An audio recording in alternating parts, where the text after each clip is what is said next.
Северокавказский конкурс молодежных инициатив состоялся в регионе. Участвовали активисты от 14 до 35 лет. Размер поддержки одного проекта от 5000 до 1,5 миллиона рублей.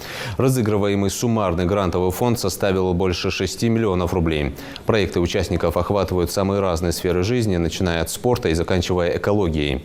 Всего было подано 35 заявок, 31 из которых одобрили. Участникам давалось только по 5 минут, чтобы защитить свою работу перед экспертной комиссией и представителями Федерального агентства по делам молодежи Российской Федерации.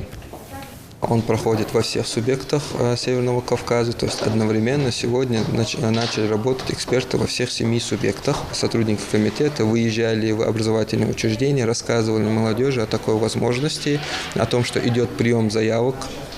Потом желающие участвовать могли прийти в комитет и получить консультацию, получить помощь в заполнении грантовой заявки. То есть такая работа проводилась. Многим ребятам мы успели помочь доработать их грантовые заявки. У некоторых были сложности с подачей заявки. Есть специальная платформа гранты АИС. И такая консультация тоже проводилась. Всем, кто обращался, мы постарались помочь.